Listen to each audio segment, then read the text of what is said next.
болсын. Саламатсыздар ма, құрметті әріптестер?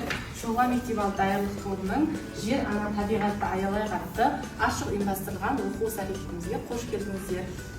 Балалар, саламатсыздар ма?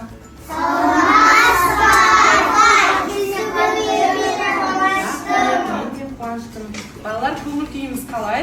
Жақсы! Олай болса, жақсы, керемет көңіл күймен келген қонақтарымызбен сәлемдесіп алайық. Үлкен сендер тұрайық, жақсы сөздерді қонақтарға сыйлайық. Табиғат біздің анамыз, табиғатқа баламыз, игі сәлемдеріміз біз әдепті баламыз. Жарайсыңдар балалар, отырыңдар.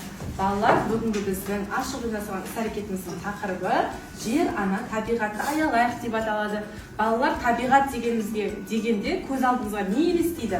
Ағаштар,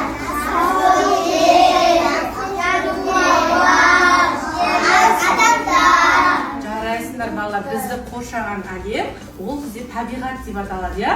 Адамзаттың табиғатсыз күні жоқ екен, иә балалар? Оны айтарға табиғаттың тілі жоқ деген екен. Балалар, табиғат бізде нешеге бөлінеді? Екіге. Қандай? Тірі табиғат, тірі табиғат. Жарайсыңдар балалар, тірі табиғат дегенімізге неде жатады екен? Ағаштар, Иә, тірі табиғат дегеніміз ол балалар бізде қоректенеді, иә? Қоректенеді, тыныс алады, иә? Сөйлейді, иә балалар? Оны біз тірі табиғат дейміз. Қане, шынымен де тірі табиғат деген көз жеткізейікші мынаған. Суретке түсіріп аламыз.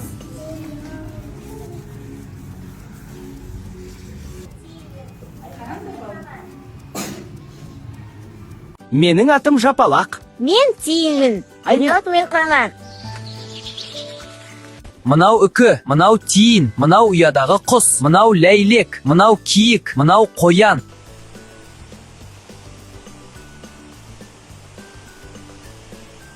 Тас, құм дегеніміз. Жарайсыңдар балалар. Балалар, енді бізге қонаққа жер ана келген екен. Бізге айтар сөзі бар екен. Сәлем балалар, мен жер анамын. Мен сендерден көмек сұрауға келдім. Адамдар отқан жерлерінде қоқыстарын тастап, табиғатқа кері әсерін тигізіп жатыр. Менің көңіл-күйім өте түсінікті. Балалар, табиғатты қоқыстан тазалап, мен көңіл-күйім көтеріңдерші. Жарайды. Табиғат анаға көмектесеміз бе балалар? Кім келеді? Мен. Келе ғой Руслан. Келе ғой Нұрислам. Мен. Өзінің олардың арнайы қораптарына салады екенбіз, иә балалар? Пластикті. Шыныға саламыз. Қағазға саламыз. Жоқ. Қағазды мұнда саламыз. Пластикті мұнда саламыз. Нұрислам. Жарайсыңдар балалар. Бізде жер анамыз қандай болды? Таза болды, иә? Жарайсыңдар балалар, орындарына отырыңдар. Табиғатпен тіршілік көкті түнде тұншығу, аяқ асты тапталып, жатырған жағы соғу. Ей адамдар, күннен гүлден жаралған, табиғатты аялайындар, мәселеңдер балалар. Рахмет сендерге балалар. Көрдіңдер ме балалар? Жер ана сендерге рахметін айтып жатыр, иә? Жер анамен келесі кездескенше сәлемет болайық. Біз жер ананы бұдан бұлай ластамаймыз, иә балалар? Жер анаға уәде береміз. Табиғатқа баламыз, құшағында ұлымыз, шаттық әнге саламыз. Су деген сүйікті қан емес пе? Су деген табиғаттың жаны емес пе? Су жоқ жерде өмір жоқ, уақиқат. Күміс су қалған жерде сән емес пе? Табиғат қызығам сенің суретіңе, бас ием сенің құдіретіңе, тұрасың күллі әлемге нұр таратып, тұтқасы тіршіліктің күн бетінде. Айша, қарашында сурет не істеп жатыр? Ағашты сынып жатыр, тағы ағаш тұрғызып жатыр. Отырғызып жатыр, иә? Қайсысы дұрыс бұның, қайсысы бұрыс? Ағаш отырғызған бізде дұрыс екен, иә? Оған қандай белгі қоямыз?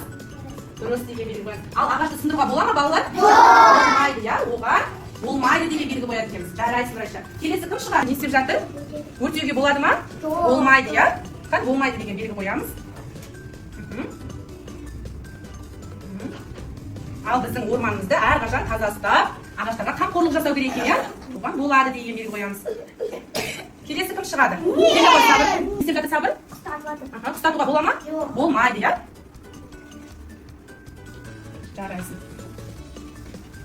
Жоқ, оны тұран істеймін, оған келесі алып. Жарайсың, Сабыр. Келесі кім шығады? Мына жерде не істеп жатыр? Балықтарға қоқыс тастап, оларға зиянымызды тигізіп жатырмыз, иә? Олай істеуге болмайды екен, балалар. Суға біз қоқыстарымызды тастауға болмайды, иә? Жарайсың.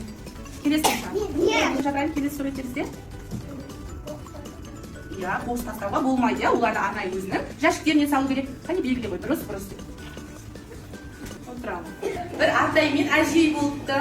Бір күні Артай бақша баптап жатып, кемпіріне айтады екен, кемпірім, бүгін ыстық бауырсақ пісірші дейді екен. Сөйтіп жарайды деп ыстық бауырсақ пісіріп, оны терезенің алдына қойып қояды. Сөйтіп ол терезеден шығып, қашып кетеді. Келе жатып, алдынан қоян шығады. Сөйтіп қоян: "Әппәлем, бұл кім екен?" дейді. "Мен бауырсақпын" дейді. "Мен сені жеймін" дейді. "Жемеші" дейді. "Онда менің саған тапсырмам бар" дейді. "Жарайды, тапсырмаңды орындайын" дейді. Кім бауырсаққа көмектеседі? Келе ғой, аяу. Бұл жерде бауырсақтың бізге есеп берген екен, иә, тапсырмасын.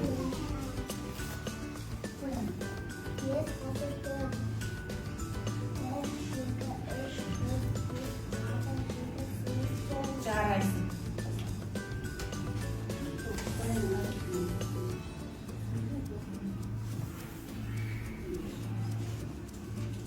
Жарайсың, біз бауырсаққа көмектестік, иә?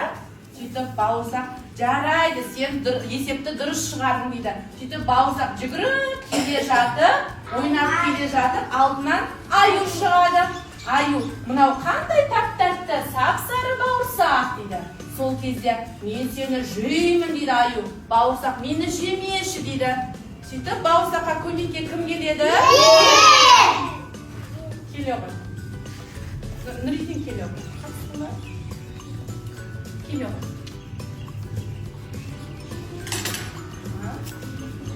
Аюдың тапсырмасы қандай екен?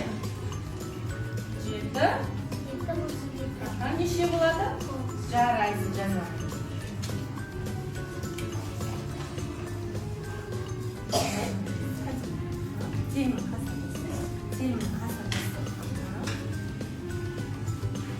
Жарайсың.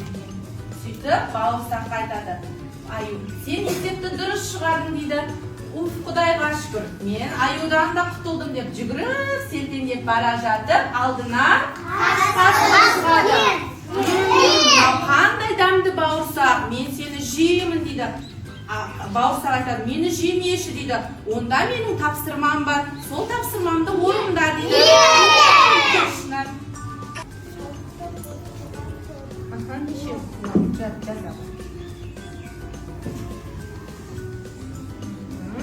Жарайсың. Қасқыр айтады: "Ой, мына бауырсақ барлығын біледі екен ғой, есепті дұрыс шығардың" дейді. Сөйтіп бауырсақ жүгіріп бара жатып, алдынан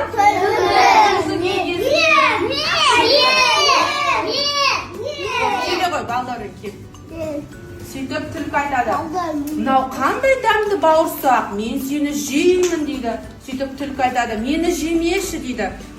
Бауырсақ: "Мені жемеші" дейді. "Онда менің тапсырмамды орында" дейді. Қан балаларың?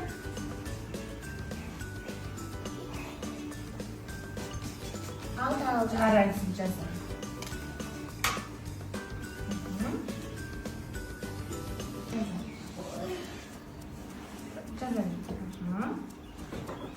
Жарайсың, балдәурен.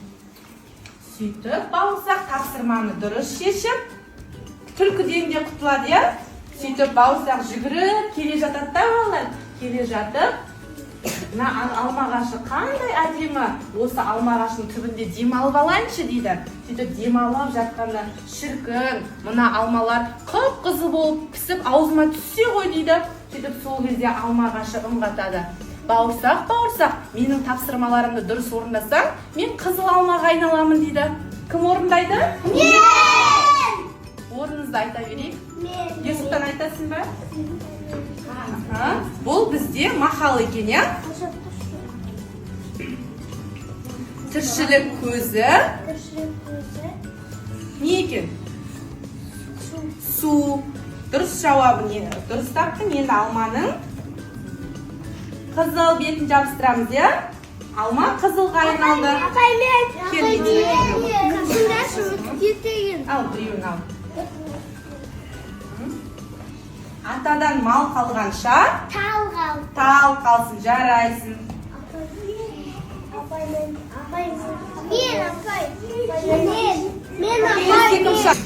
Бір тал кессең, жарайсың. Жапырағымен көріпті, жарайсың. Бізде балалар, алма қандай түске енді? Қызыл түске енді, я? Бауырсақ сөйтіп қатты қуанып, алмалардың барлығын серіп алады да, оны ата-әжесіне алып, үйіне қайтады екен. Өте қуанышты болып, жарайсыңдар балалар, тапсырманы керемет орындадыңдар.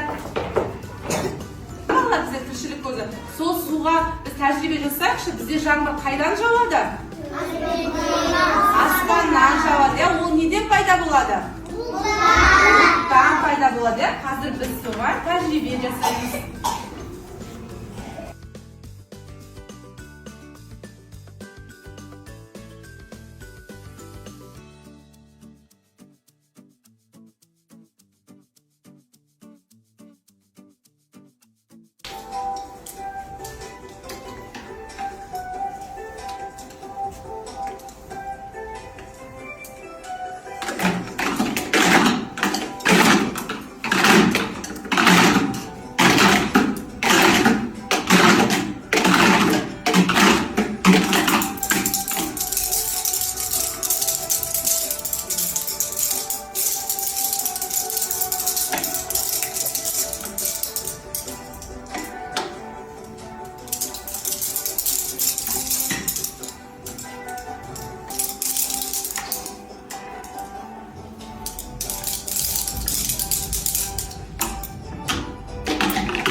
Тобымыз бізде берген суреттерді бояйды. Ал үшінші тобымыз бізде топырақтың бірінші құнарлы қабатына біз жасыл желектерді егеміз. Ал одан кейінгі қабаты бізде саз деп аталады. Сол сазды алып, қазір балалармен жұмыс жасаймыз. Бұл саздан күнделікті тұрмыста қолданатын ыдыстарымызды асүйдегі саз арқылы істеп, бұларды пешке жіберсек, қызып біздің күнделікті айналатын ыдысымызға, қолданатын ыдысымызға айналады.